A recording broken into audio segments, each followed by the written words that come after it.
माझा पडावा सुग्रीव संभाषणं वाली निर्दलनं समुद्रतरणं लंकापुरी दाहनं पश्चात् रावण कुंभकर्ण हननम् एतद्धि रामायणम्। आदिनारायणं विष्णुं ब्रह्मण्यं च वसिष्ठकम् आदिनारायणं विष्णुं ब्रह्मण्यं च वसिष्ठकम्। जय जय रघुवीर समर्थ। करकटी राक्षसी ने जो पूछे हुए प्रश्न है उसका उत्तर देते समय 7 प्रश्न हमारे हो चुके। अभी 8वां जो प्रश्न है वो 8वां प्रश्न अभी शुरू हो रहा है। 8वां प्रश्न यह है, प्रत्यक्ष असून असद्रूप काय आहे? प्रत्यक्ष असून असद्रूप काय आहे? जो दिख रहा है लेकिन असद है, ऐसा क्या है? ये 8वां क्वेश्चन। 7 क्वेश्चन तो हमारे हो गए। निमिषाच्या महा उत्तर दे रहा है राजा। कर्मेंद्रिय आणि ज्ञानेंद्रिय यांना विषय ग्रहणाचे सामर्थ्य देणारा आत्मा है। जो भी हम कर्म करते हैं और जो भी हम ज्ञानेंद्रियों से ज्ञान प्राप्त करते हैं उसको सामर्थ्य देने वाला हमारा आत्मा है। देखो, हम आँखों से देखते हैं, आँखों से देखते हैं, कानों से सुनते हैं। ये सब करते हुए भी अगर हमने पूछा कि जो कुछ हुआ गलत हुआ, अगर दोष होता है कुछ करने में और बोलेंगे कि आपने ये देखा इसलिए ये हुआ, तो आंखें बोलेंगी हमने कुछ नहीं किया, आपने बोला इसलिए हमने देखा, आपने बोला इसलिए हमने सुना। हमने कुछ सुना भी नहीं, हमने कुछ देखा भी नहीं। जो भी सुना, जो भी देखा वो मन ने देखा और उसका आनंद और दुख दोनों भी मन का है और ये सब प्रकाशित करने वाला आत्मा है। इसमें ये जो इंद्रिय है, ये इंद्रिय कुछ दोष वो इंद्रियों को नहीं जाता। ही तो सगळ्यात मोठी दृष्टि है। हमें लगता है कि आँखों का दोष है, कानों का दोष है, ज्ञानेंद्रियों का दोष है, कर्मेंद्रियों का दोष है। तो वो कह रहे हैं, इसमें सत्य बात बता रहे, इन कर्मेंद्रियों का और ज्ञानेंद्रियों का कोई दोष नहीं। विषय ग्रहण अगर किया जिसने, आपने बोला इसलिए किया। जैसा वाल्या के बारे में हुआ था, वाल्या कोळ्याच्या बाबतीत तेच घडलं। इतकी सगळे पाप त्यांनी केले, इतके पाप केल्यानंतर जेव्हा नारद मुनी समोर आले आणि नारद मुनींनी त्यांना सांगितलं की तुम्ही कोणासाठी एवढे का पाप करताय, तर त्यांनी सांगितलं की माझ्या कुटुंबासाठी, अर्थातच माझ्या कुटुंबाचं भरण पोषण मी त्यामुळे करतो। आप घर जाओ और पूछो ये पापों के भागीदार कोई है क्या? वो जब घर जाता है, पूछता है, सब लोग बोलते हैं इससे हमारा कोई संबंध नहीं है, जो कुछ कर रहे हो आप खुद कर रहे हो, हम ले रहे हैं, खाली पाप आपके माथे पे लग रहा है। एकदम डोळे खाडकन उघडले त्याचे की इतकं मी तुमच्यासाठी केलं आणि तुम्ही सांगितलं कि ये माझं नहीं। याचाच अर्थ अभी हमारी भी आंखें खुल गई। अगर हम बोलेंगे हमारे आँखों ने देखा, तो आँख बोलेगा मैंने कुछ नहीं किया, ये दोष आँखों का है नहीं, तो वो उसमें से निकल गया पापों से। और पाप किसके माथे है? पाप मन का है और अपने आत्मा कुछ नहीं करता, मन ने बोला इसलिए ये सब हुआ। यानी कर्मेंद्रिय और ज्ञानेंद्रिय ये जो विषय ग्रहण करते हैं, वो विषय ग्रहण करने से उनको कोई दोष नहीं, क्योंकि वैसे भी हमें मालूम है, ये बात अभी मालूम हो गई। ये जो आँखें और ये जो देह है, ये देह मृत्यु के समय, यानी मृत्यु किसका होता है? देह का होता है। तो ये आँखें, कान, ये जो हमारा पूरा देह है, यहाँ का यहाँ ही रहने वाला है। तो वो दोष का कारण ही नहीं कुछ, क्योंकि वो जो आगे जाता है उसके जीवात्मा जो लेके जाता है अपने संस्कार, वो इसमें देह का कोई संबंध ही नहीं, आत्मा का भी कोई संबंध नहीं, क्योंकि आत्मा मुक्त था और अब ये मुक्त हो गया। हमारा कोई संबंध नहीं आत्मा का, और देह का भी संबंध छूट गया क्योंकि देह यहाँ रह गया। तो भोग कौन रहा है फिर? अभी तो जीवात्मा भोग रहा है ना ये सब कुछ। ये जो मन बुद्धि चित्त, ये 3 बातें जो है, इसका जो जीवात्मा बनता है, वो जीवात्मा ये सुख दुख भोगता है। तो उसके पाप और पुण्य भी उसको ही मिलते हैं, क्योंकि आत्मा पवित्र है, आत्मा निर्लेप है। आत्मा को कुछ हो नहीं सकता, देह भी शाश्वत नहीं है, देह निकल चुका, भोग कौन रहा है? भोग रहा है हमारा जीवात्मा. हे स्पष्ट झालं असेल आता की मन, बुद्धी आणि चित्त या 3 गोष्टींमध्ये मन रमतं. आणि हे सगळे डोळ्यांनी बघितलेलं सुद्धा डोळ्यांना बघायला जो कोण लावतो त्याला भोगावं लागतं. आणि त्यामुळे ज्ञानेंद्रिय आणि कर्मेंद्रिय यांना काही दोष नाही आहे. प्रत्यक्ष आणि असद्रूप काय? आता इथे प्रत्यक्ष आणि असद्रूप काय या प्रश्नाचं उत्तर देत आहे. जो दिख रहा है लेकिन नहीं है, जो नहीं दिख रहा है वो है. ये इसका जो नहीं दिख रहा है, हमारा मन हमें दिखता नहीं लेकिन है. और हमारा ये जो कर्मेंद्रिय से हम कर रहे वो दिख रहा है लेकिन नहीं है. तो उन्होंने बोला आँखों का दोष नहीं, कानों का दोष नहीं, कर्मेंद्रियों का दोष नहीं, ज्ञानेंद्रियों का भी दोष नहीं. क्योंकि उनको जैसा बोला, अगर हम एक तरफ देखते हैं, देखते देखते रहेंगे और सामने से एखादी घटना हो भी जाएगी तो हमें पता नहीं चलेगा, अगर हमारा मन वो देखने में नहीं रहा तो. ऐसी बातें हैं. देखने में अगर मन नहीं तो ये आँखों को दोष नहीं, क्योंकि वो देखता है लेकिन उसको कुछ समझता नहीं. वो समझता सब मन को है, समझता सब बुद्धि को है, समझता सब चित्त को है. और भोगने वाला इसलिए मन, बुद्धि और चित्त ये जीवात्मा है. 3 भाग झाले, आत्मा, जीवात्मा आणि देह. आता 3 भाग जर स्पष्ट झाले, आत्मा निर्लेप आहे, तो फक्त आहे, ते फक्त चैतन्य आहे. त्यानंतर देह आहे, होता जाणार आहे, देहाच्या साह्याने तो आत्मा बघणार आहे. पण जो भोगणार आहे तो मधलाच आहे, मन, बुद्धी, चित्त. म्हणून मनावर कशाचा नियंत्रण पाहिजे ते महत्त्वाचं आहे. एकदम धक्का बैठ गया, अरे हम जो कर रहे तो आँखों का दोष नहीं, ऐसे बोलेंगे तो आँखों का दोष भी निकल गया, आँख भी निकल गया, आत्मा भी निकल गया, रह गया अपना मन और बुद्धि. तो ऐसी बात है. ये मन और बुद्धि जहाँ होगे, मन, बुद्धि और चित्त जहाँ होगे, वही उसका दोष, आनंद या दुख भोग रहा है. ये ध्यान में हमारे कभी आती ही नहीं ये बात. हमें लगता है हम भोग रहे, ये सब रहता है. इसमें तीसरा जो भाग है वो बहुत ही इम्पॉर्टेंट है.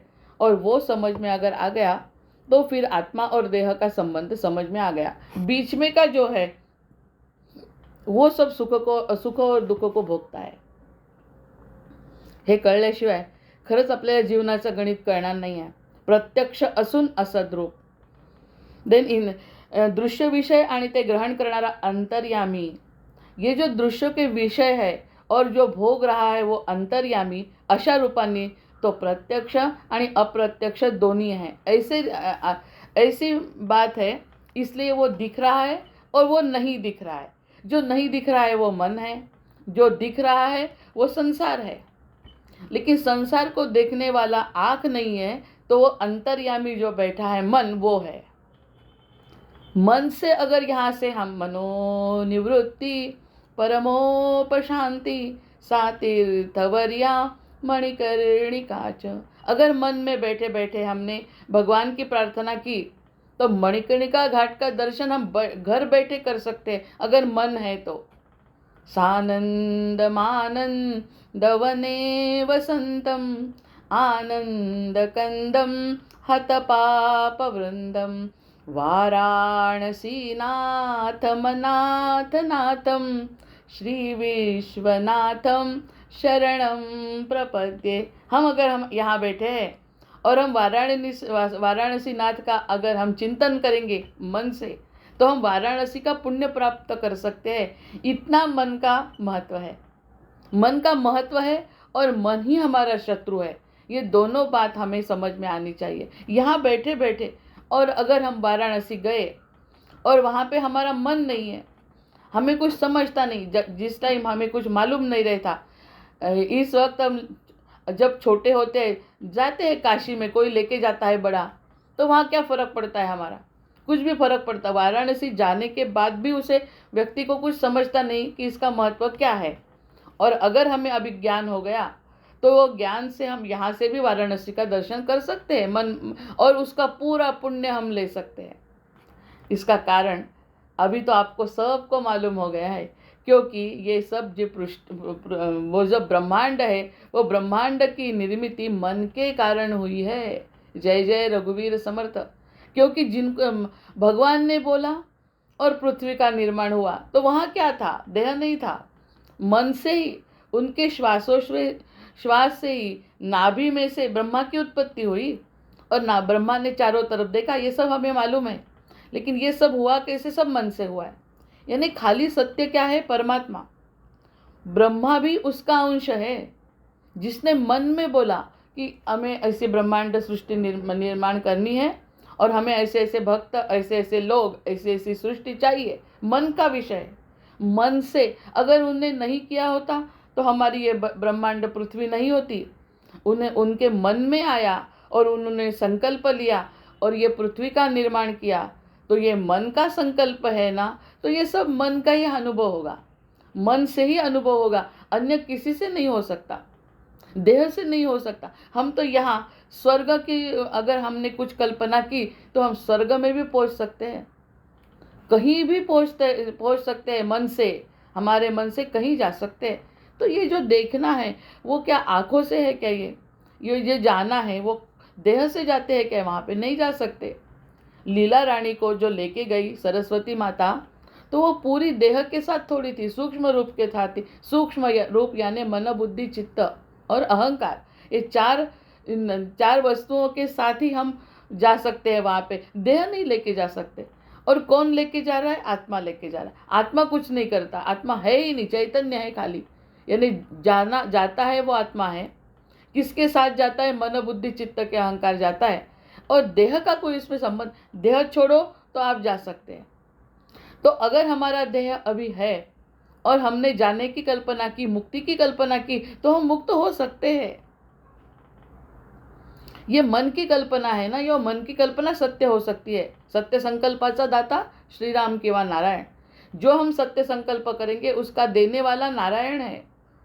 तो ये मन का संकल्प है तो मन से ही पूर्ण हो सकता है, देह उसमें कुछ नहीं कर सकता। ये तो बहुत बड़ा संकल्प, बहुत बड़ा उदाहरण है कि जहाँ पे आँख ने कुछ नहीं किया, आँख को बताने वाला हमारा मन है और वो मन को प्रकाशित करने वाला हमारा आत्मा है, और हमारा आत्मा प्रकाशित कर रहा है, इसलिए मन कुछ ना कुछ संकल्प करता है। मन संकल्प करता है तो देह कुछ तो भी करता है, लेकिन देह का इसमें कोई संबंध नहीं। देह का खाली साधन करके उपयोग लेना है। हम नदी जब पार करते हैं तो नदी पार करने के लिए जो नाव रहती है, वो नाव का उपयोग कहाँ तक है?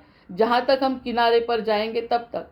किनारे में अगर उतर गए तो हम नाव को लेकर नहीं उतरते, कि नाव को लेके ही साथ में नहीं चलते। वैसा देह जो है वो साथ नहीं आ सकता, वो खाली हमारा अनुभव दे सकता है, और वो अनुभव देते समय उसका पाप और पुण्य देह को नहीं, क्योंकि देह तो प्रारब्ध का भोग भोग ही रहा है ऑलरेडी। हम प्रारब्ध का भोग, देह को कितनी तकलीफ होती है, विविध प्रकार के रोग होते हैं, कितनी तकलीफ होती है देह, वो तो भोग ही रहा है बेचारा। और भोगते समय उससे मन का कोई संबंध नहीं अगर होगा तो देह का भी जो दुख है वो मन को नहीं लगेगा। किती मोठा गहन सिद्धांत आहे हा। जो प्रारब्धाचा भोग आहे तो देह भोगतो आहे, प्रारब्धाने जे आणलंय ते भोगावं लागणार आहे। त्याच्यामध्ये आत्मा हेच करू शकतो फक्त मन, की याचा आम्हाला त्रास होत नाही, पुन्हा मनाने आपण त्यापासून दूर राहू शकतो। पण तुमच्या मनाच्या संकल्पामध्ये देह काही करू शकत नाही, कारण देह फक्त तुम्हाला सहाय्य करू शकतो, की तुम्हाला असं असं आहे ते तुम्हाला पाहिजे, तुम्हाला आता हा ग्रंथ वाचायचा आहे, ते ग्रंथ वाचण्यासाठी हा देह आवश्यक आहे, हे डोळे आवश्यक आहे, आणि त्या डोळ्यांनी तो बघतो, त्या डोळ्यांच्याशिवाय तो ग्रंथ दिसणार नाही, इतकंच फक्त देहाचं काम आहे। सांगितलं आज नाही वाचायला सांगितलं, डोळे नाही वाचणार, डोळ्यांना जे सांगितलं तेवढंच डोळे करतील, आणि ते करत असताना जे करण्यातून जे समाधान मिळतं तेही देहाला मिळत नाही, कारण आपल्याला हाताला लागलं तर हाताला काही वाटत नाही। हाताला जर एखादी जखम झाली, पायाला जखम झाली, पायाला नाही वाटत, मनाला दुःख होतं आणि डोळ्यातून पाणी येतं। हा आपला कर्माचा सिद्धांत आपण बघितला। जो पैर को कुछ लगा तो पैर को कुछ नहीं होता, अगर ऐसा बोलेंगे तो ही ये सिद्धांत समझ में आएगा। पैर को लगा, पैर को कुछ नहीं हुआ, जो भी कुछ हुआ वो मन को हुआ दुख। अगर मन को नहीं हुआ, वो कोमा में गया हुआ मन है, यानी कोमा में गया हुआ एखादा आदमी है, तो उसका पैर टूट भी गया तो उसको कुछ नहीं लगता, क्योंकि उसको समझता ही नहीं। तो समझना, भोगना, पाप और पुण्य, ये सब मन का खेल है और मन के तरफ ही जाता है। मन ही भोगता है, इसीलिए वो मन घूमता रहता है देह जाने के बाद। देह जाने के बाद भी जीवात्मा क्यों घूमता है? क्योंकि उसका वो संबंध उससे पूर्ण क्रिया से होता है, इसलिए। या सगळ्या स्पष्ट झाल्यात संकल्पना यातून. मन असेल तरच आपल्याला त्या जीवात्म्याला भोगावं लागेल, आणि आत्मा तर अमरच आहे. अमर आत्मा असल्यामुळे त्या जीवात्म्याच्या सोबत बिचारायला यावं लागतं पुन्हा, आणि तो जन्म त्याला घ्यावा लागतो. जर मनामध्येच या गोष्टी नसतील तर त्याला जन्म घेण्याचं काही कारण नाही. तो सरळ आपला विष्णू लोकात जाऊ शकतो. पण विष्णू लोकात जाण्यासाठी अडचण हीच आहे, कारण त्याच्या मनाच्या संकल्पना. मग मनाच्या संकल्पनाच त्या थांबवायच्या आहे. असा हा 8वां संबंध आहे. 8वां जो क्वेश्चन सबसे इम्पॉर्टंट है वो बोल रहा है कर्मेंद्रिय आणि ज्ञानेंद्रिय यांना विषय ग्रहणाचे सामर्थ्य देणारा आत्मा आहे, परंतु इंद्रियांच्या अतीत है. इसलिए वो जो सब कुछ कर रहा है वो आत्मा बता रहा है. आत्मा मन और बुद्धि के सहाय से बता रहा है कि ये सब करो. तो ये सब करो ये कर रहा है ये, लेकिन ये इंद्रियों को नहीं समझ सकता. आता हा नवीन भाग है. इंद्रियों को ये बात नहीं समझ सकती. इंद्रियों को समझ सकता है ये कौन कर रहा है. और शंकराचार्य दृष्टि ज्ञानी अगर कोई आया सामने तो वो बताएगा कि आपका जो देख रहा है ना, वो जो खुद आंखें नहीं देख रही, वो देखने वाला कोई और ही है. देखने वाला कोई और है, ये समझेंगे. तो लेकिन वो इंद्रियों को नहीं समझता ये बात. इंद्रियों को क्या है? इंद्रियों तो साधन है. वो जो नाव है, नाव के जैसा ये देह है. देह को क्या समझेगा? क्या इसका पाप है, क्या उसका पुण्य? वो इंद्रियों के अतीत है. लेकिन वो हम अगर मन को समझाएंगे कि ये इंद्रियों को नहीं पकड़ में आ सकता, ये सब बातें इंद्रियों की बातें नहीं है. ये इंद्रियों को कितना भी बताया तो भी इंद्रियों को ये नहीं समझ में आएगा, क्योंकि वो बुद्धि क्या बताती है, ये सच नहीं है. बुद्धि बताती है ऐसा कुछ नहीं है, दिख रहा है ना वो सच. ये मेरा जो देह है, वो जो देह दिख रहा है वो सच है, ऐसी बुद्धि बता रही है. लेकिन बुद्धि को बताना पड़ता है मन को, ये सच नहीं है, क्योंकि ये केवल साधन है. जो आप देख रहे हो वो मन देख रहा है और आत्मा का कार्य मन कर रहा है. इसलिए हम भगवान की कल्पना, जब ये लोग बोलते हैं भक्त लोग कि भगवान की कल्पना हम इंद्रियों के सहाय नहीं कर सकते, इसीलिए किसी का सामने से रूप भी हमें नहीं दिख सकता भगवान का, क्योंकि वो भगवान का रूप दृश्य नहीं है, वह अदृश्य अनुभव का रूप है. और वो अनुभव मन बुद्धि चित्त इसके सहारे आत्मा लेता है. उसमें देह का संबंध इतना ही है केवल कि देह के सहाय, इस आँखों के सहाय हम उसको देख सकते हैं, इतना ही संबंध है. क्योंकि आत्मा अगर परमात्मा अगर सामने खड़ा हुआ तो देखने का काम आंखें करेंगी. आंखें को कुछ नहीं होगा, आंखों को कुछ समाधान भी नहीं मिलेगा, क्योंकि आंखों का खाली देखने का काम है. अगर खाली देखने का काम है, हम टाइप करते हैं कुछ बातें, तो हम अगर टाइप करके टाइपराइटर पर डालते हैं तो टाइपराइटर को क्या समझता है उसमें से कि टाइपराइटर में आज हमने ये 8 क्वेश्चन हमने टाइपराइटर के सहाय से हमने लिखे. तो लिखने से टाइपराइटर को क्या फ़ायदा हुआ? बोर्ड लिखा हुआ अगर एखादे व्यक्ति ने पढ़ा तो उसके आँखों को भी कोई फ़ायदा नहीं, क्योंकि आँखों ने देखने का काम किया. लेकिन उसके मन को अगर वो लिखा हुआ अच्छा लगा तो वो टाइपराइटर के अलग है ना मन, इसलिए मन को आनंद होगा. टाइपराइटर का कोई संबंध नहीं है. तो ऐसी बात है, टाइपराइटर का जो काम है वो देह कर रहा है, और देह में ही बुद्धि है, बुद्धि ही देह के ही भाग है. तो बुद्धि को जो समझता है वो नहीं है. बुद्धि को वो जो समझता है, बुद्धि अभी भी बता रही है कि वो भगवान वगैरह कुछ नहीं है, कुछ आनंद वगैरह कुछ नहीं रहता, वो शाश्वत वगैरह कुछ नहीं रहता. जो है वो अभी है, अभी जो सुख मिल रहा है वो सच्चा सुख है, ऐसी बुद्धि बोलती है. ये बुद्धि देह का विषय है. बुद्धी इथे तयार झाली आहे, आपल्या पंचमहाभूतांपासून बुद्धी बनलेली आहे. त्याच्यामुळे बुद्धीला हा विषय समजतच नाही. जर ती कृपा झाली तर ती बुद्धी विचार करते की जाऊ दे, हा विषय सोडा, आणि हे जे मन मानताय ना ते ऐका, असं बुद्धी नंतर स्वतःला पटवते. त्यामुळे ते बुद्धीला पटतं. अन्यथा हा बुद्धीचा विषय नाही, हा बुद्धीचा विषय नाही. म्हणजे आपल्याला जे समजत नाही तेच खरं आहे, आणि जे समजताय ते खोटं आहे. जय जय रघुवीर समर्थ. जे काही समजताय ते सगळं खोटं आहे, आणि जे समजत नाही ते खरं आहे. म्हणजे मी जाणतो असं जर वाटत असेल तर अज्ञान आहे, आणि मी काही जाणत नाही तर ते ज्ञान आहे. किती मोठी संकल्पना आहे ही. त्याच्यामुळे ते सगळे म्हणतात ज्याला असं वाटतं मी जाणत नाही त्याला सगळं जाणता येतं. आणि ज्याला वाटतं की मी सगळं जाणतो, आता मला जाणायचं काही शिल्लक नाही, तर तो अज्ञान आहे. मग हा प्रत्यक्ष असून असद्रूप असा हा भास आहे. हा भास है, सगळ्यात मोटा भास है. भास समझने के लिए ब्रह्मा की उत्पत्ति कैसे हुई, ये अगर हमारे ध्यान में आ गया तो ब्रह्मा भी मन का संकल्प है. ब्रह्मा सुद्धा नाही आहे, काहीच नाही आहे. तर मग बाकी पृथ्वीचा प्रश्नच नाही, ब्रह्मांडाचा प्रश्न नाही. ब्रह्मांडाचा प्रश्न नाही तर आपला प्रश्न नाही, आपला प्रश्न नाही तर आपल्या देहाचा प्रश्न कुठे येतो.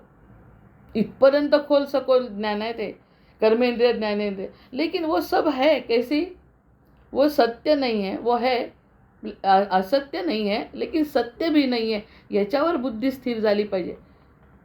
वो सत्य नहीं है और असत्य भी नहीं है, कुछ तो भी है, भास है. मृगजळ असतं जसं असतं तसंच त्या हरणाला वाटतं की ते खरं पाणी आहे म्हणून ते धावतं, आणि प्रत्यक्षात तिथे गेल्यावर क्षितिजाजवळ जर तो पोचला तो उसको ध्यान में आ जाता है ये पानी नहीं, हम पानी नहीं पी सकते. ये पीने की बात नहीं है, वो दिखने की बात है. और वो दिख रहा, वो पानी की प्यास तो हम बुझा नहीं सकता वो पानी, इसलिए वो पानी सत्य है क्या, फिर वो तो है. मृगजल तो दिख रहा है, जहाँ धूप है और दूर से हम अगर देखेंगे तो वहाँ पे दिखता है पानी, लेकिन वो पानी नहीं है. यानी है कि नहीं है, ये बात हमें समझना चाहिए. मन को अगर लगता है तो है, मन को अगर नहीं लगता है तो नहीं है. तो हमारे मन को ये बताना है कि ये कुछ नहीं है, जे कुछ नहीं लगता है वो है. म्हणजे आनंद जर मिळत असेल, हमें अगर आनंद मिल रहा है, समाधान मिल रहा है तो वो है. समाधान शाश्वत है, सुख दुख अशाश्वत है. सुख दुख जो मिल रहा है यहाँ से थोड़ा सा अच्छा करने से, कुछ न कुछ करने से अगर हमें सुख मिलता है वो सच्चा नहीं है. वो करना कर्मेंद्रिय का काम है, वो ज्ञानेंद्रिय का काम है, वो चलते रहेगा. लेकिन हमें शाश्वत सुख अगर मिलता है तो वो सच्चा है. वहाँ पे दुख नहीं है, वहाँ पे दुख है ही नहीं. जो हमें नहीं समझ में आ रहा है ना, वहाँ पे दुख है नहीं, वहाँ खाली आनंद है, समाधान है. जैसा विष्णु वहाँ पे सोया है, वैसी ही अवस्था हमारे आत्मा की है. उसको सुख दुख नहीं है, वो शांत स्वस्वरूप में स्थिर है, वैसा हमारा आत्मा. लेकिन ये जो सुख दुख लगता है ना, तो वो भास है. इसके तरफ ध्यान देने की आवश्यकता नहीं. ध्यान देंगे तो उसमें हम रहेंगे और फिर से जन्म लेंगे और फिर से वही भोगते रहेंगे. उसके तरफ ध्यान देने की ज़रूरत नहीं. ध्यान कहाँ देना है, सत्य के तरफ देना है. ये राजा बता रहा है कर्कटी को. ये तो हम भूल ही जाते. ये ज्ञान जो सुनते हैं ना, तो ऐसे लगता है बड़े ज्ञानी बोल रहे हैं, एक में ज्ञानी ज्ञान दे रहे हैं, ऐसे लगता है. प्रत्यक्ष में वो कर्कटी बैठी है सामने, और वो कर्कटी कैसी बैठी है, ध्यान लगा के बैठी है. क्योंकि उसको मालूम है ये जो बोलेगा वो सत्य बोलेगा, और सत्य सुनने के लिए मेरी ये आंखों का कोई फ़ायदा नहीं है. मेरी आंखें अगर हम बंद करेंगे तो ही हमें यह ज्ञान समझ में आ जाएगा. इसलिए कर्कटी अपनी आंखें बंद करके बिल्कुल कुछ भी बीच में न बोलते हुए सुनने का आनंद ले रही है. और मैं तो यहाँ पे बता रही हूँ कि वो जो सुनने का आनंद उसे मिल रहा है, वो आनंद ही ब्रह्म है. वो आनंद ही ब्रह्म है, बाकी सब झूठ है. ब्रह्मानंदम परम सुखदम केवलम ज्ञान मूर्तिम. ब्रह्मानंद जो आनंद रहता है वो आनंद ही केवल सत्य है. सच्चिदानंद भागवतामध्ये सुरुवात होते, सच्चिदानंद रूपाय विश्वोत्पत्त्यादि हेतवे. वो जो सच्चिदानंद रूप है वो भगवान का सच्चा रूप है, निर्गुण रूप है. उसने अवतार लेके राम कृष्ण और इतने दशावतार हुए, ये सब उसके अवतार है, अंश है. ब्रह्मा भी उसका अंश है, ब्रह्मा विष्णु महेश भी उसके अंश है. वो जो खुद है वो एकदम अलग तत्व है. ये बातें बड़ी बड़ी बातें अगर सामने आ गई तो ये आंखें जो देख रही है वो सच हो सकता है. अभी इतनी बड़ी बातें ऊपर चल रही है तो वो देखने के लिए ये आंखें, ये बुद्धि चलती है क्या? वो मन क्यों केवल चलता है? क्योंकि वो जीवात्मा है. मन यानी जीवात्मा, जीव जीवात्मा और आत्मा, ये तीन भाग है ना. जीव जीवात्मा और आत्मा. जीव यानी देह, जीवात्मा यानी मन बुद्धि चित्त, और आत्मा यानी अपना आत्मा चैतन्य स्वरूप जो हमारे अंदर अंश रूप में हमारे उसमें है, उसका अंश रूप हमें चला रहा है, ये देह को चला रहा है. 4 ओळींवर एवढं विवेचन झालं. अशा रूपानी तो प्रत्यक्ष आणि अप्रत्यक्ष दोनों है. ऐसी तरह से हम अगर विचार करेंगे तो वो दिख भी रहा है, वो जो नहीं है वो भी है, और वो जो दिख रहा है वही तो बोल रहे, अणु रेणूमध्ये तो आहे, अणु रेणूमध्ये जो आहे, कणाकणात तो आहे, पण कणाकणात तो असून सुद्धा तो वेगळा आहे। तो वेगळा जो इस सब को चला रहा है वो अलग है। यानी द्वैत में देखेंगे तो ये सब पृथ्वी ब्रह्मांड है और वो अलग है, और अद्वैत में अगर हम देखेंगे तो बाकी कुछ नहीं देखना है, क्योंकि वो और मैं एक ही हूँ, अहम ब्रह्मास्मि। वो भी संकेत हमें मिल सकता है मन से, यानी वो और मैं एक ही हूँ, तो उसके जैसा अगर मैं हूँ तो ये बाकी सब मेरी माया है, मुझे इससे कुछ लेना देना नहीं है। मेरा जो संबंध है वो उससे, वो मन का संकल्प अगर वो जीव ने कर दिया तो वह मुक्त है। मनोनिवृत्ति परमोपशांति, तभी मनोनिवृत्ति और परम शांति मिल सकती है। जिसका कोई संबंध नहीं उसमें से मन को निकलना चाहिए, और जिसका हमें संबंध है उससे मन का संकल्प होना चाहिए, वो योग है। तो जो दिख रहा है वो, और जो नहीं दिख रहा वो नहीं दिख रहा, वो हम देख नहीं सकते, तो उसके ऊपर हम क्यों विश्वास करते हैं? जो दिखता है वो सच है, इसके ऊपर अगर विश्वास किया तो हमें पुनरपि जन्म लेना पड़ेगा।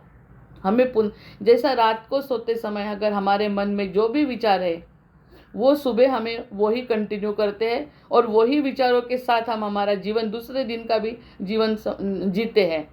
दूसरे दिन के रात का भी विषय फिर से हम परसों को याद करते हैं, यानी दिन और रात ऐसे चलते रहता है। तो वैसा ही, और 1 महीना पूर्वी का भी हमें याद आता है, तो वो 1 महीना का भी याद आया तो फिर से हमारा जन्म आता है। 1 साल का याद आया, जितना याद आएगा वो फिर से वो दिन आएगा। हमारा याद आना गलत है, बिल्कुल भूल जाना है सब कुछ। भूतकाल कुछ होता नहीं, भविष्य की चिंता नहीं, वर्तमान में जो है वो सत्य है। इसी प्रकार से भी हम भगवान को पकड़ सकते हैं। जो भी वर्तमान में हमें आनंद है वही सत्य है। भूतकाल में हो चुका, भविष्य हमें मालूम नहीं। तो ये सब हमारे मन को अगर बताया कि अभी जो है, अभी इसी क्षण जो है वो सत्य है, तो हम सत्य की प्राप्ति कर सकते हैं। अन्यथा हमें सत्य की प्राप्ति हो नहीं सकती। फिर से हम वो भावना के वश और वो वासना के कारण हमें जन्म लेना पड़ता है। जैसे हम रात को सोने के बाद सुबह उठते हैं, क्योंकि आत्मा जो विचार करता है वही भोगना ही पड़ता है उसको। तो हम ऐसा विचार करें सत्य का कि जो हमें भोगना नहीं पड़े, हम भगवान के पास चले जाएं, भगवान के धाम में चले जाएं। वहाँ आंखें जा सकती है भगवान के धाम में, यहाँ हमारे कान जा सकते हैं, हमारा देह जा सकता है? नहीं। हम सूक्ष्म रूप से कभी भी भगवान के धाम जा सकते हैं। तो वो सत्य है। वो अभी हम दिख रहा है क्या? अभी वो नहीं दिख रहा है, वो सत्य है। वो जो नहीं दिख रहा वो, और हम इतने बार बता रहे, यानी संत बोलते हैं हम इतने बार बता रहे वही सत्य है, उसके ऊपर विश्वास रखो। योग वशिष्ठ का एक लाइन पे अगर विश्वास कर दिया तो हमारी मुक्ति हो गई। वो मनकर्णिका और जो काशी का विश्वनाथ हमारे अंदर जो बैठा है वो प्रसन्न है, वो प्रसन्न है, तो हमें पुनरपि जननम पुनरपि मरणम जरूरत नहीं है। हमें आज ही इसी क्षण मुक्ति मिल सकती है, ऐसा बता रहा है राजा कर्कटी को। कर्कटी शांत हो गई, इतनी शांत हो गई कि उसका जो तपश्चर्या की थी ना ब्रह्मा के सामने, तो तपश्चर्या का वो फल है, क्योंकि ब्रह्मा ने उसे कुछ उपदेश नहीं दिया। ब्रह्मा ने अगर उपदेश दिया होता सबको, हमें लगता है सत्य समझना चाहिए, तो ब्रह्मा आ गए और ब्रह्मा ने उपदेश किया, तो हमारा इतना देह, इतना हमारा जीवन ही नहीं है। किसी का जीवन इतना नहीं है कि ब्रह्मा आएंगे और हमें उपदेश देंगे जैसा अर्जुन को भगवान ने दिया। तो ब्रह्मा सबके सामने तो नहीं आ सकते। तो उसकी जो तपश्चर्या है उसका फल जो है ना, ये सब फल उसको राजा के आंसर्स में मिल रहा है। ये सब उसके आंसर्स, यानी तपश्चर्या का फल है। जैसे व्यास मुनि जो है, व्यास मुनि के बारे में अगर बोलेंगे तो व्यास दर्शन, मेरा कल का वीडियो, इसमें से कुछ संदर्भ मिला। तो व्यास ने इतनी तपश्चर्या की 18 पुराण लिखे, 18 पुराण यानी वेदों का विभाजन किया। 18 पुराण, 1 नहीं 2 नहीं 3 नहीं, 18 पुराण लिखे। ये पृथ्वी में ऐसी कोई बात नहीं कि जो व्यासों के दर्शन में नहीं है। लेकिन उसके बाद भी उनको शांति नहीं थी, तो नारद जी ने उन्हें बताया कि आपने भागवत कथा लिखी है तो ही आपको शांति मिल सकती है। तो इतनी तपश्चर्या करने वाला ये जो व्यक्ति है, यानी एक नहीं है व्यास, अनेक है। तो उन्होंने जो इतना कार्य किया है, तो उनका कार्य होने के बाद उनका द्वैत में ही रहा, ज्ञान उनका द्वैत में ही रहा, क्योंकि उनको लगा कि मैं द्वैत यानी वो अलग है और मैं हूँ, ऐसा ही ज्ञान उनका 18 पुराण और भागवत के बाद भी उनका वैसा ही रहा। तो क्या हुआ, उनके पेट यानी उनको पुत्र हुआ शुक। तो शुक के जो हो गया उनको, तो वो शुक के जो शुक का जन्म हुआ तो उनका तपश्चर्य का वो फल था। कैसे, इतना उन्होंने ज्ञान लिया, वो ज्ञान का परिणाम यानी शुक है। इस जन्म में उनको अभी नहीं कुछ समझा कि पूरा ज्ञान उनको हुआ नहीं, लेकिन शुकदेव कैसे थे, जन्म हुआ और भाग गए, क्योंकि मुझे माया में अभी नहीं रहना, ये उनका परिणाम था व्यास का। क्योंकि व्यास की तपस्या उसके पुत्र के सामने आई और वो निकल पड़े, माँ के तरफ नहीं देखा, पिता के तरफ नहीं देखा, एकदम ऐसे कैसे हो गया, उनको इतना ज्ञान कैसे आ गया, क्योंकि उनके पिता ऐसे थे कि जिसको पूरा ज्ञान था, तो पूरा ज्ञान था और उन्होंने तपश्चर्या करके हमारे लिए वहाँ पे रहे द्वैत में कि सब लोगों को समझना चाहिए। इसलिए उन्होंने भगवान को मांगा कि मुझे ऐसा ही रहना है, लेकिन मुझे मुक्ति कैसे मिलेगी, तो मुक्ति उनके पुत्र के रूप में मिली और पुत्र ऐसा हुआ कि जो जन्म हुआ 14 साल के बाद तो वो निकल पड़ा।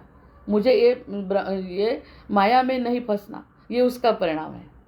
यानी इस जन्म का परिणाम उन्होंने ऐसा होगा कि उसको पुत्र ऐसा हुआ कि जो माया से परे था। तो ये सब ज्ञान से नहीं मिल सकता, ये सब उनको अनुभव हुआ कि मुझे यहाँ रहना है, लोगों को सबको बताना है, ज्ञान देना है। ज्ञान अगर नहीं मिला लोगों को तो वो पुत्र के जैसा निर्मोही और माया के परे नहीं हो सकता।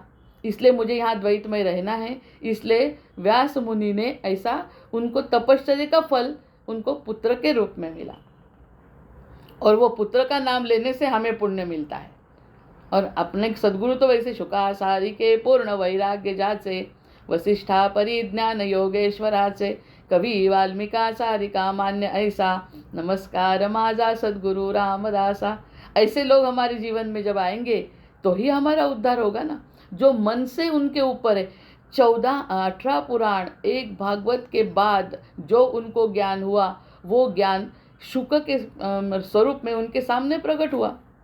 तो ये हम खुद ब्रह्मा कुछ नहीं बता सकते कि ब्रह्मा आए और हमें बता रहे, ऐसे कुछ नहीं हो सकता। खुद की तपश्चर्या रहती है, और वो जो तपश्चर्या ये सब इसमें किताबों में भरी पड़ी है, और वो जो किताबों में पड़ी है तो आंखें देखेंगी तो वो मुक्त नहीं हो सकते। आंखों से अगर हम ये किताब देखेंगे तो मुक्त नहीं हो सकते। थोड़ा पुण्य मिल सकता है लेकिन मुक्ति नहीं मिल सकती। मुक्ति कब मिलेगी, आंखों ने जो देखा वो सत्य माना। तो ये जो किताब में लिखा है वो अगर हमारे आंखों ने देखा, कानों ने सुना, हृदय को अगर लगा कि यही सत्य है बाकी सब नहीं, तो हमें मुक्ति मिल सकती है। अन्यथा आंखों की सहायता से हमें मुक्ति नहीं मिल सकती। जैसा ब्रह्मा हमारे सामने नहीं आ सकता, ब्रह्मा का जो सत्य स्वरूप है वो ज्ञान स्वरूप है, ये सब यहाँ पे लिखा पड़ा है।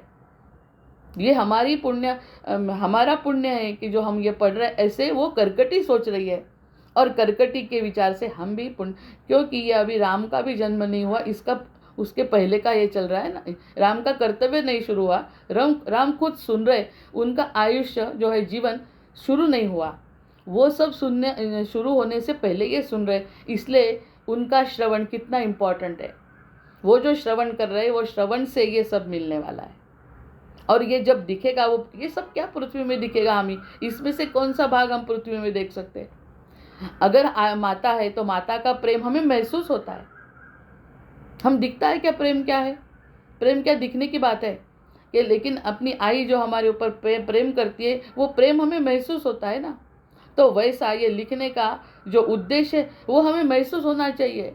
वो अनुर्वाच्य समाज में दासबोध में स्वामी वही बोल रहे कि जो मैं लिख रहा हूँ वो शब्दों की तरफ ध्यान मत दो, मेरा जो प्रेम है, आपके ऊपर कल्याण करने की जो इच्छा है वो महसूस करो। तो ये आँखों का विषय नहीं है, वो कानों का विषय नहीं है, वो आत्मा का विषय है। आत्मा खुश हुआ तो आत्मा और आत्मा का मिलन है। तो उसमें ये मन कहाँ आया, ज्ञानेंद्रिय कर्मेंद्रिय, ये पूरा देह इसमें आता ही नहीं। कुछ आ गया क्या सामने, आ गया क्या ध्यान में, ये सब मन का विषय है। और वो मन दिखता नहीं है, और जो दिखता है वो देह है खाली। हम देह से, हम इतने बार बोल रहे, बोलने से देह के स्वरूप से हम बोल रहे, हमारे मुख से बोल रहे हैं, लेकिन वो बोलने का पीछे का हेतु थोड़ी दिखता है किसी को, वो महसूस होता है, अरे ये तो बहुत मन से कर रहे, ये सब जो चल रहा है ना ये सब मन का, तो हमें मन से समझ में आता है ये कितना प्यार करते हैं, इसलिए तो इतने दिन से ये योग वर्ग चालू है। वो जो मन और प्रेम है, वो प्रेम हमें महसूस, वो दिखाने को बोलेंगे, यहाँ है देखो इतना इतना प्यार रखा है, वो देख लो, देखो कितना प्यार है, बहुत प्यार है, अगर बताए तो कौन देख सकेगा, वो महसूस है। ये जो हमारे संसार का नियम है, तो भगवान का नियम अलग कैसे हो सकता है? भगवान भी महसूस करने का विषय है, महसूस करने का, और जो महसूस करेगा वो उसके धाम में जाएगा, जो नहीं महसूस करेगा वो पृथ्वी पर आएगा, क्योंकि उसने महसूस किया, पृथ्वी को देखा, तो पृथ्वी पर देखा तो देखो जो आप बोलोगे वो हम दे देंगे। भगवान का नियम है, जो आपने मांगा वो हम देते हैं। हमने मांगा ही पृथ्वी को, हमने मांगा ही संसार को, तो हम फिर से संसार में आ जाएंगे। क्या बात है? जब तक आपको लगता है रहो, एक दिन तो आपको लगेगा कि कभी तो मेरे तरफ देखो, यानी ज्ञानेंद्रिय और कर्मेंद्रिय, ये इसके परे जो कोई है ना, वो मैं हूँ, उसको देखना चाहोगे तो मेरे पास आओगे, नहीं चाहोगे तो फिर से देह कभी कुत्ते का मिलेगा, कभी बिल्ली का मिलेगा, ऐसे 84 लक्ष योनीमध्ये फिरा आणि एक दिवस पुन्हा मनुष्य जन्म मिळेल, तेव्हा तुम्हाला पुन्हा बुद्धीला वाटेल, अरे याच्यापेक्षा वेगळं काहीतरी आहे का? मग जर तुम्ही पुन्हा माझा विचार केला तर घ्या, तुम्ही किती किती जन्म घ्यायचे तितके घ्या, तुम्हाला तेवढी फ्री विल आहे, तेवढी तुम्हाला मुभा आहे। आम्ही त्या मुभेचा फायदा घेतला पाहिजे, असे सद्गुरु जर मिळाले तो हम बोलेंगे नहीं, हमें अभी निवृत्ति चाहिए, जन्म मरण के फेरे से हमें अभी निवृत्ति चाहिए, हमें अभी भगवान को देखना है। तो वो देखने का विषय नहीं है, इतनी बात इसमें है, वो देखने का विषय नहीं है, वो महसूस करने का विषय है। अगर आप अभी इसी समय ये क्षण हमें आनंद अनुभव होता है तो वही भगवान है, वो कोई चतुर्भुज लेके हमारे सामने आने वाला नहीं है, क्योंकि उतनी हमारी पात्रता नहीं, उतना वो युग भी नहीं है। अगर हम सत्य युग में रहते, राम के युग में, तो राम को देखा है अयोध्या वासियों ने, कृष्ण को देखा है मथुरा वासियों ने, वैसा हमारा वो जीवन, वो युग नहीं है ना ये। तो इस इम्प्योर युग में भगवान कैसे आएंगे? वो हमारे मन में आएंगे, और मन में आएंगे, और अगर हम विश्रांति स्थान में कम कविवरवचसाम जीवनम सज्जनानाम बीजम धर्मद्रुमस्य भवतु भवतु भवताम भूतये राम नाम।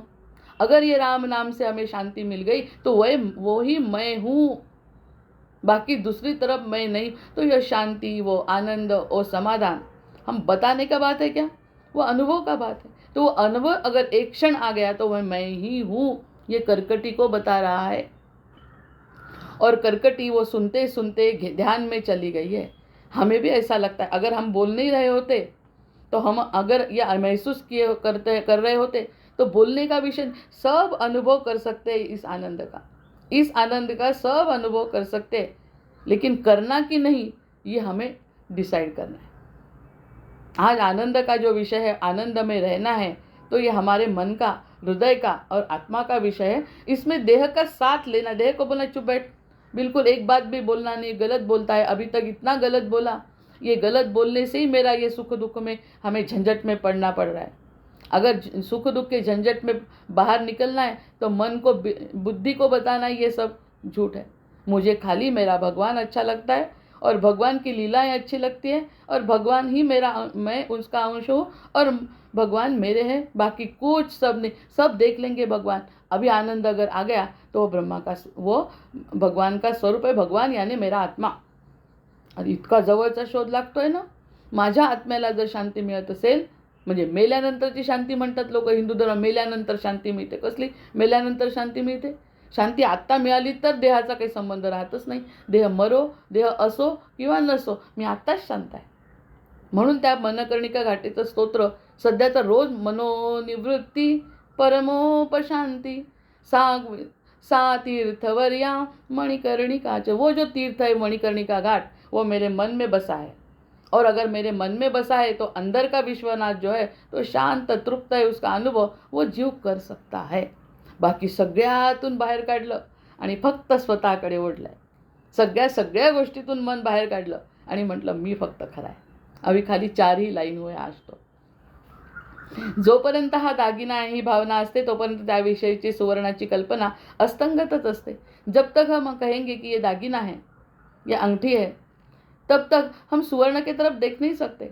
ये देह हमने जब तक सच माना तो आत्मा की तरफ हम जा नहीं सकते.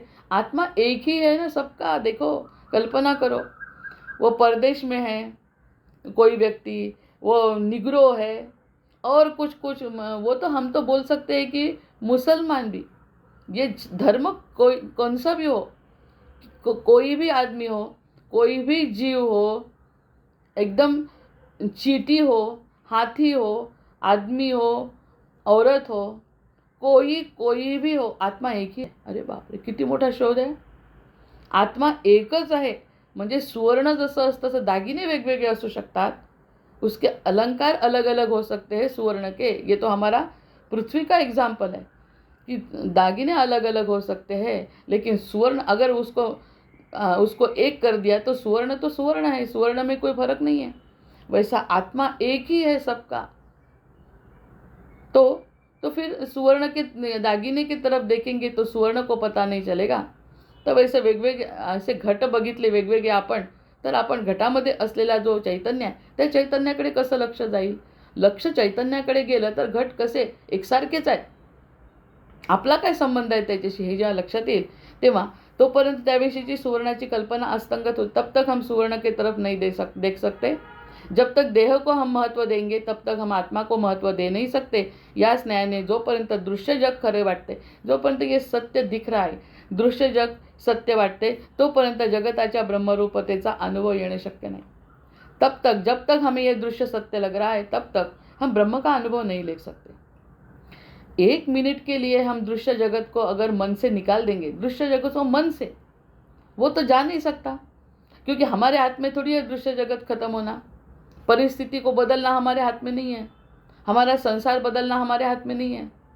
हमारे साथ किसने क्या व्यवहार करा हुआ हमारे हाथ में नहीं है. क्या करना चाहिए व्यवहार हमारे हाथ में नहीं है. ये सब हमारे हाथ में नहीं, लेकिन हमारे हाथ में क्या है, हमने उसकी तरफ कैसे देखना है, ये तो हमारे हाथ में है. परिस्थिति नहीं, लेकिन मनस्थिति तो हमारे हाथ में है. तो मनस्थिति पर काम करो ना. परिस्थिति पर काम करेंगे तो कोई कभी भी लाभ नहीं होगा. कितना भी बड़ा श्रीमंत, कितना भी बड़ा होगा, कितना भी प्रसिद्ध होगा, लेकिन उसका आनंद से कोई लेना देना नहीं है. इसीलिए तो आनंद सबको नहीं मिलता ना. लक्ष्मीपति सब खुश रहते. उन्होंने राज्य किया होता, लेकिन वो राज्य कर ही नहीं सकते, क्योंकि उनके उस ऊपर वो राज्य करने की क्षमता ही नहीं है. तो अंतःकरण म्हणून अभी ये लाइन बहुत इम्पॉर्टंट है. अंतःकरणातून जगत कल्पनेचा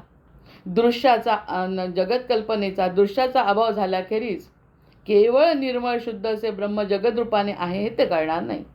तो इसके ऊपर हमारा इतने टाइम से वही विवेचन चल रहा है. ये असत्य है क्या? नहीं, वो सत्य दिख रहा है. खाली हमें ऐसे बोलना है, ये सत्य दिख रहा है. असत्य भी नहीं बोल सकते, क्योंकि हम अनुभव हम अभी बोल रहे हैं, ये तो सत्य है ना. ये असत्य कैसे हो सकता है? जब तक इसके पीछे की भावना हमारे समझ में आ गई, तब तक हमें यही सत्य लगेगा. नहीं तो हमें उसके ऊपर उठना है. ये जो है दुख हुआ, एखादी घटना जीवन में हुई, दुख हुआ, ये असत्य नहीं है. दुख तो हुआ है, लेकिन वो दुख को मेरे मन में कितना रखना है और अपना खुद का सत्य स्वरूप क्या है, उसका अपना संबंध क्या है, कितने दिन का संबंध है, हम आए अकेले थे, अकेले जाना है, ये संकल्पना अगर मन में फिक्स है और उसके ऊपर हम अकेले नहीं थे, आए थे ऐसा हमें लग के जो उदासीन हुए थे ना, तो उसमें और एक सकारात्मक बात हमें मालूम होती है. हम आए अकेले थे, लेकिन हमारे साथ वो है, वो परमपिता हमारे साथ है, अनंत कोटी ब्रह्मांडाचा नायक आपला आहे. अशी जर संकल्पना असेल तर बाकी आपल्याला एकटं कसं वाटेल. आणि आपल्या एकट्या जीवाला कोणीच आपल्यासोबत येऊ नाही शकत. एकट्या प्रवासाला, जेव्हा एकटा प्रवासाला जायचं आहे तेव्हा कोणी नहीं सोबत येऊ शकत. याचा संदर्भ खादगांव मठ में जब मैं गई थी ना, तो उन्होंने बोला, मुझे बुलाया था और हम प्रवचन के लिए खादगांव मठ में पहला प्रवचन जो मेरा हुआ तब मैं गई थी. तो मुझे ऐसा लग रहा था मैंने बोला उनको, जब महाराज जी ने बोला कि आओ, तो मैं बोली मैं आ गई. अकेली थी, मैं अकेली, कोई नहीं मेरे साथ. आपने बुलाया और हमारे मुझे मालूम भी नहीं था अपना मठ कहाँ है, कहाँ उतरना है, कैसे बस से जाना है और क्या करना है। तो मेरा बोलने का मतलब ये था, गुरु कैसे बोलते हैं हमारे साथ ऐसे बताना है। मेरा कहने का मतलब था कि घर से कोई नहीं आया, और अगर मैं निरूपण करूँगी, अगर मैं प्रवचन सेवा दूंगी पहली, तो देखने के लिए भी कोई नहीं है। मेरा मेरा कोई नहीं है, ऐसा बोला तो एकदम महाराज जी क्या बोले, आई अकेली ऐसा कभी मत बोलो। आप आ ही नहीं सकते अकेले, उनकी सिवा, उनकी मर्जी के सिवा तो आप आ नहीं सकते। मैंने जो बुलाया वो उनकी मर्जी, आप आ गए वो उनकी मर्जी। और आप जो कर रहे हैं ना, वो तुम्हारे लोग, यानी तुम्हें जो लगता है वो लोग नहीं देख रहे, लेकिन अनंत नज़रों से परमात्मा देख रहा है। ऐसी बातें करो ना, मन में लाओ ना, मन में विचार करो। एक वाक्य से मेरा एकदम जीवन परिवर्तन हो गया। हाँ, मैं अकेले, मेरी माँ नहीं देख रही, मेरा पति नहीं देख रहा, मेरा लड़का नहीं देख रहा, मेरी बहन नहीं देख रही। ऐसे लगता था ना कि ये जो मैं करने जा रही हूँ, पहली बार उन्होंने बुलाया, मैं अकेली जा रही हूँ, तो अकेली जा रही हूँ तो कोई तो मेरे साथ नहीं। वैसा अकेला ही प्रवास करना है ऊपर भी। दो जो हमने बोला कि मैं अकेली, आप अकेली नहीं थी, सदगुरु आपके साथ है इसीलिए आप यहाँ तक आई, ऐसे बोला तो ठीक है। ये भी हमें समझ में आ सकता है कि हम बोल सकते हैं कभी कभी ये हमारे साथ में, लेकिन नहीं, वैसे नहीं। वो जो देखना चाहते हैं आपको, ये माया से निवृत्ति कैसे होती है। आपकी आई नहीं है, आपका लड़का नहीं है आपके साथ सुनने के लिए, तो अनंत कानों से भगवान सुन रहा है, ऐसे क्यों नहीं बोलते हो। यहाँ ये जो लोग बैठे हैं 1000, ये 1000 लोग आपको सुन रहे हैं ना, तो आपको ये जो सुनेंगे तो आपका कोई नहीं है, ऐसे कैसे बोल सकते हो आप। कितना, यानी आंखों में पानी आया मेरे कि मेरा कोई नहीं। अगर मैं बोलती हूँ तो हम माया में बंधे हैं इसलिए बोलते हैं। अगर हम मुक्त हो गए इसमें से कि हमें जो करना है वो सब भगवान देख रहा है, तो हमारे माँ के तरफ भी पहुँच सकता है, वो पहुँचा सकते हैं। वो गुरु बोल रहे हैं आपकी माँ दिख नहीं रही, लेकिन देखो मेरे आँख में पानी आ गया। ये जो आप बोल रही हो ये सब पूरा हमारे, अब आपके माँ ने सुन लिया, ऐसा अगर आपको लगा तो मैं बता रहा हूँ, आपके मन ने बता दिया कि माँ ने सुना, तो आपको अकेला महसूस होता है अभी? आपको अकेला महसूस होता है क्या अभी? मैं बोली नहीं, मैं गलत हुआ, मुझे क्षमा करो। ऐसी बात है, ये ऐसे इसमें से निकालते हैं। जहाँ तक नहीं जा सकते वहाँ पे सदगुरु पहुँचा सकते हैं हमें, तो हम अकेला क्यों बोलते हैं आपको खुद को। इतना सकारात्मक विचार सदगुरु के सानिध्य में हो सकता है, तो कोई गया नहीं, कोई आया नहीं, उनके पास हम पहुंचा देते हैं ना। आपको जो बोलना चाहते हैं वो हम वहाँ तक पहुंचा देने का सामर्थ्य मेरे पास है, और उसका आशीर्वाद मिला वो भी हम आपके तरफ दे सकते हैं, क्योंकि आपको आनंद होता है। आपका अंतःकरण अगर भर गया तो मिल गया ना माता का सानिध्य आपको। ये सब संसार में नहीं हो सकता, ये सब आप अनुभव कर सकते हो। अगर ये बात उन्होंने बोली तो मैंने बोली, मैंने कितना गलत बात बोली कि मैं अकेली आई हूँ और मेरा घर का कोई सुनने वाला नहीं है। शुरुआत जो हुआ ये निरूपण की और जो आनंद प्राप्ति की जो शुरुआत है वहाँ से थी, खादगांव मठ से। और उन्होंने बोला आप अकेली नहीं हो। और दूसरी बात और उन्होंने बोली, जो हमारे सदगुरु है, यानी हमारे मन को आनंद देने वाली जो घटनाएं घटती है ना, वो हृदय को वो हम पकड़ नहीं सकते उसको।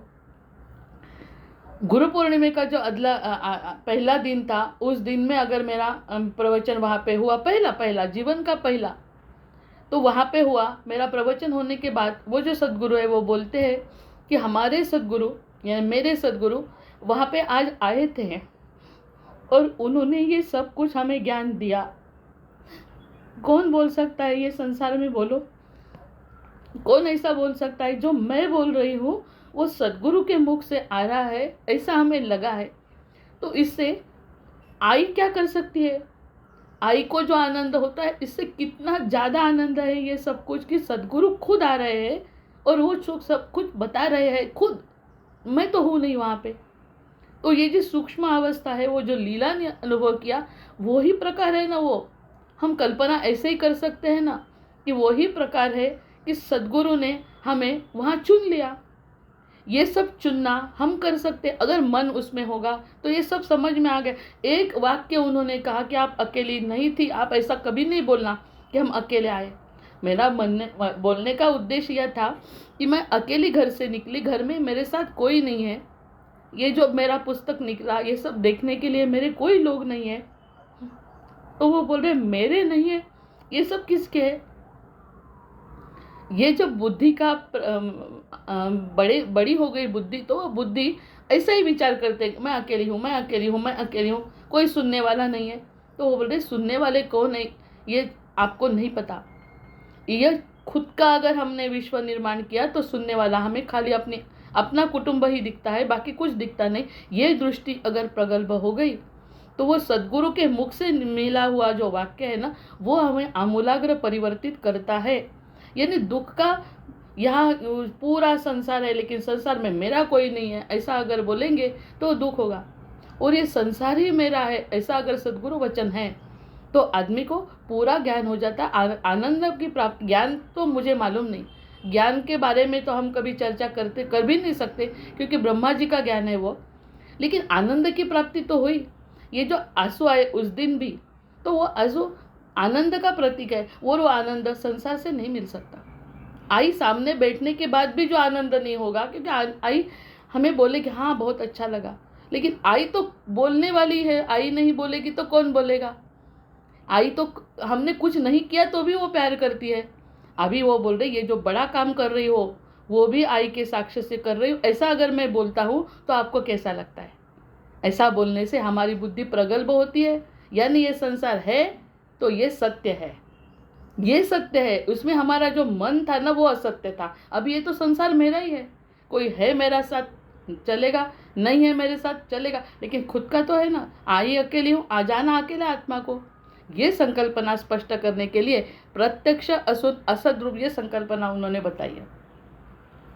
तो ये अगर समझ में आ गया तो मेरा नहीं है कोई सुनने वाला, बाकी जो सुनते हैं वो मेरे नहीं है, ऐसा लगेंगे तो पूरे इसमें आपकी दृष्टि वहाँ तक। ये मेरा खुद का अनुभव है। तो ये कर्कटिका और ब्रह्मा का क्या अनुभव कितना बड़ा होगा कि इतनी छोटी सी बुद्धि अगर हमारी बदल गई कि मेरा मेरा मेरा मेरा करते करते सब मेरे, ऐसा अगर समझ में आ गया तो जो देह से गए वो गए नहीं है, वो हमें अभी भी आशीर्वाद दे रहे हैं, ऐसा हमें ज्ञात हो सकता है। और साथ में रहने के बाद भी, उसको तकलीफ देने के बाद उसका शाप भी हम ले सकते हैं।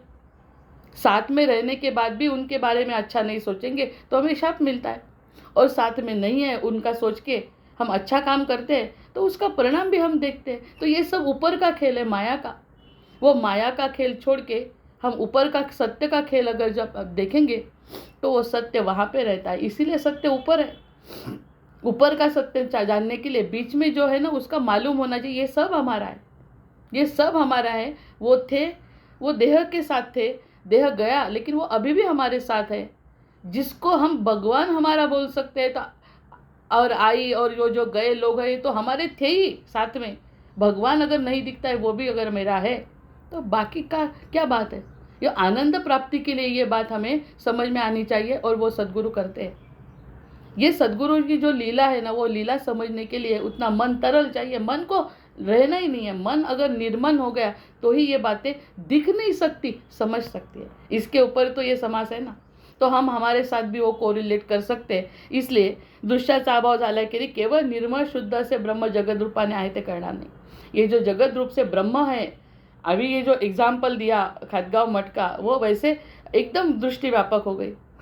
कहाँ भी अब क्या चल रहा है वो पूछते हैं, अब क्या चल रहा है सद्गुरु पूछते हैं, हम उत्तर नहीं दे सकते क्या चल रहा है। मैं बोलती हूँ ये जो आप हमारे साथ सुन रहे हैं ना, उनसे पूछो मेरा क्या चल रहा है। यानी हम बता भी नहीं सकते कि मेरा क्या चल रहा है। सद्गुरु को सब मालूम है, सद्गुरु को सब मालूम है क्या चल रहा है। हम तो आई को सब बता, ये करना, ये कर लिया, वो कर लिया, तो आई हमें आशीर्वाद देती है। सद्गुरु को बताना नहीं चाहिए। हमें मालूम है, हमने अगर नमस्कार कर दिया तो उन्होंने जान लिया कि इसका सब कुछ अच्छा चल रहा है, क्योंकि इतने सारे लोगों का आशीर्वाद मिलता है तो उनको पता चलता है कि मेरे आशीर्वाद से ये जो जीव कर रहा है ना कुछ तो अच्छा काम कर रहा है। तो ये दिखने की बात है क्या? आँखों से दिखने की बात है क्या? कान से सुनने की बात है क्या? ये महसूस करने की बात है। यहाँ पे रुकेंगे। जय जय रघुवीर समर्थ, भरजन भव बीजाचे अर्जन सुख जाचे, तर्जन यम दूताचे राम गर्जन, बोला राम राम राम, बोला राम राम राम, आवाहनम न जानामि तवार्चन, पूजाञ्चैव न जानामि क्षम्यतां परमेश्वर, क्षम्यतां परमेश्वर, क्षम्यतां परमेश्वर। जय जय रघुवीर समर्थ।